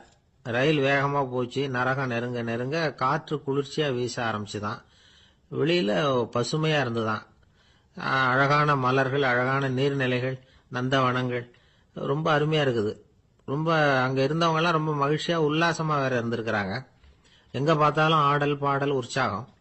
இவர் ரயில விட்டு இறங்கினார். அவருக்கு சந்தேகம், இதுவா நரகம் அப்படின்னு விசாரிச்சிருக்கார். ஆமா, இதுதான் நரகம் நாங்களாம். எனக்கு ஒரு சந்தேகம் இருக்காரு. என்னன்னு கேட்டிருக்காங்க. கௌதம புத்தரும், சாக்ரட்டிஸும், லாவோஸும், இவங்க மாதிரி இன்னும் பல பேரும் கடவுள் நம்பிக்கை இல்லாதவங்க, அவங்க எல்லாம் இங்க இருக்கிறாங்களா அப்படிங்கறது தான் என்னுடைய சந்தேகம் அப்படின்னாரா. இப்ப அவங்க சொல்லியிருக்கிறாங்க, இப்ப நீங்க பாக்குறீங்களே பசுமையும் பச்சை பயிர்களும் ஆடல் பாடல்களும் அழகிய மலர்களும், இது எல்லாமே கௌதம புத்தரும் சாக்ரட்டிஸும் அது மாதிரி மகான்களும் இங்க வர ஆரம்பிச்ச பிறகுதான் உண்டாக ஆரம்பிச்சது. இந்த பிரதேசத்தை அவங்க அப்படியே மாத்திவிட்டாங்க. இப்போலாம் இங்க இருக்கிறவங்க யாரும் சொர்க்கத்துக்கு போறதுக்கே ஆசைப்படுறது இல்ல அப்படின்னாங்களாம். இந்த அதிர்ச்சியிலேயே அந்த பெரியவர் கனவு கலைஞ்சி மூழ்கிட்டார். இதுல இருக்கிற கருத்து என்னன்னா, நல்லவர்கள் எங்க இருக்கிறாங்களோ அந்த இடத்துக்கு பேர் தான் சொர்க்கம். சொர்க்கம் நரகம்ங்கிறதெல்லாம் ஆன்மீக பண்புகள், அவ்வளவுதான். ஒரு ஊர்ல ரெண்டு இணைபிரியாத நண்பர்கள். ஒருத்தன் கேட்டான், இப்ப கடவுள் நம்ம முன்னாடி உங்க ரெண்டு பேர்ல யாராவது ஒருத்தர் மட்டும் என்னோட சொர்க்கத்துக்கு வரலாம் அப்படின்னு கூப்பிட்டா நீ என்ன சொல்லுவேன்னு கேட்டானா. இவன் ரொம்ப பெருந்தன்மையா உன்னையே அழைச்சிட்டு போக சொல்லிடுவேன் அப்படின்னு இருக்கான். அப்படின்னா உனக்கு சொர்க்கம் வேணாமான்னு கேட்டிருக்கான் அவன். நீ என்னை விட்டுட்டு போனாவே அப்புறம் இந்த பூலோகமே எனக்கு சொர்க்கம் தாண்டா அப்படின்னு நானா இவன். ஒரு சின்ன பையன் வந்தான். அவனை பார்த்து ஒரு கேள்வி கேட்டோம். ஏன்பா உங்க வீட்டுல அம்மா புத்திசாலியா அப்பா புத்திசாலியா அப்படின்னு. அவன் அலட்சியமா நம்மளை பார்த்து சிரிக்கிறான். என்ன சார் இது, இந்த காலத்துல இது கூட தெரியாம இருக்கிறீங்களே அப்படிங்கிறான். ஒரு சின்ன பையன் நம்மளை பார்த்து இப்படி கேட்டு விட்டானே அப்படின்னு நினைக்கிறப்போ நமக்கு ஒரு மாதிரி ஆயிடும். அதுக்கப்புறம் தான் இந்த தாத்தா பாட்டிலாம் சொல்ற ஒரு கதை ஞாபகத்துக்கு வந்தது. அது என்ன கதை தெரியுமா? ஒரு ஊர்ல ஒரு அம்மாவும் பிள்ளையும் இருந்தாங்களாம். அந்த மகனுக்கு திடீர்னு தேசாந்திரம் போய் வரணும்னு ஆசை வந்துட்டுது. ஊர் ஊரா போய் சுத்தி பார்க்கணுங்கிற ஆசை. அந்த அம்மாவுக்கு இது பிடிக்கல. மகனை பிரிஞ்சு இருக்கிறதுக்கு அவங்க மனசு இடம் கொடுக்கல. வேணாப்பான்னு சொல்லி பார்த்தாங்க, அவன் கேட்கல. திடீர்னு புறப்படவும் செஞ்சுட்டான். சரி, இனிமே அவனை தடுக்க முடியாதுன்னு முடிவு பண்ணிட்டாங்க அந்த அம்மா. இருந்தாலும் புத்திசாலித்தனமா ஒரு யோசனை பண்ணாங்க. மகனை கிட்டத்துல கூப்பிட்டாங்க. அவங்ககிட்ட சொன்னாங்க, இதை பாருப்பா, நீ தேசாந்தரம் போறதுன்னு தீர்மானம் பண்ணிவிட்ட, அதை நான் தடுக்கல, போயிட்டு வந்துடும். ஆனா போறதுக்கு முன்னாடி எனக்கு ஒரு வாக்குறுதி கொடுத்துட்டு போ அப்படின்னாங்க. போறப்போ ராத்திரியா இருந்தாலும் பகலா இருந்தாலும் சரி, புளிய மரத்து நிழல்ல தான் தங்கணும். திரும்பி வர்றப்போ இரவும் பகலும் நீ வேப்ப மரத்து நிழல்லே தங்கணும் அப்படின்னாங்க. சரி, அப்படியே செய்யறேன்னு சொல்லி வாக்குறுதி கொடுத்தான் பையன். புறப்பட்டு போனான். போற வழியில புளிய மரத்து நிழல்லே தங்கினான், தூங்கினான். அப்படி போயிட்டே இருந்தான். 7வது நாள் அவன் உடம்பு சுகம் இல்லாம போயிட்டுது. ரொம்பவும் பலவீனம் ஆயிட்டான். இனிமே நடக்க முடியாதுங்கிற நிலைமை வந்துட்டுது. யோசிச்சு பார்த்தான். சரி, இதுக்கு மேல போக வேண்டாம் அப்படின்னு முடிவு பண்ணிட்டு திரும்பி வர ஆரம்பிச்சுட்டான். திரும்பி வர்றப்போ வழியில வேப்ப மரத்து நிழலையே தங்கி தங்கி வந்தான். நாளுக்கு நாள் உடம்பு சரியா வந்துட்டுது. 7வது நாள் வீட்டுக்கு சேர்றான். உடம்பு பழையபடியே கலகலப்பாயிட்டுது. பூர்ண சுகம். தேசாந்திரம் போன பையன் திரும்பி வந்துட்டானே அப்படின்னு அந்த அம்மா ஆச்சரியப்படலை. ஏன்னா அவங்களுக்கு தெரியும் இப்படி ஆகும்னு. பையன் சீக்கிரமா திரும்பி வரணுங்கிறதுக்காகத்தான் அவங்க அந்த யோசனையை சொன்னாங்க. என்ன விஷயம்ங்கிறதையும் அவங்களே சொன்னாங்க. மகனே, புளிய மரத்து நிழல் உடம்புக்கு உஷ்ணத்தை கொடுக்கும், சீக்கம் உண்டாக்கும். அதனால நீ தொடர்ந்து புளிய மரத்து நிழல்ல தங்கினாவே நோய்க்கு ஆளாயிட்ட. அதனால பயணத்தை முடிச்சுக்கிட்டு திரும்பி வரணுங்கிற முடிவுக்கு வந்துட்ட. திரும்பி வர்றப்போ நீ தங்கினது வேப்ப மரத்து நிழல், அது உடம்புக்கு வந்து குளிர்ச்சியை தரக்கூடியது, நோயை தீர்க்கக்கூடியது. அதனால சுகமா வீட்டுக்கு வந்து சேர்ந்துட்டேன். உன்னோட தேசாந்திர பயணத்தை தடுக்கிறதுக்காக தான் இப்படி பண்ணினேன் அப்படின்னாங்களாம் அந்த அம்மா. பாத்தீங்களா அம்மாவோட புத்திசாலித்தனத்தை? அப்பாவா இருந்தா இப்படியா பண்ணுவார்? ஒரு அப்பா வந்து பையன்கிட்ட 10 ரூபா கொடுத்து இதை எடுத்துக்கிட்டு அடுத்த ஊருக்கு போய் அங்க இருக்கிற மாமா கிட்ட இதை கொடுத்துட்டு வாடா, வழியில எங்கேயாவது மரத்தடியில படுத்து தூங்கி விடாதே அப்படின்னு எச்சரிக்கை பண்ணி அனுப்புனாராம். பையனுக்கு எச்சரிக்கையா வாழறது எப்படிங்கிறத கத்துக் கொடுக்கறதுக்காக இப்படி பண்ணார். அவன் பணத்தை வாங்கிட்டு போனான். அப்பா சொன்னதை மறந்துட்டு ஒரு மரத்தடியில படுத்து தூங்கிட்டான்.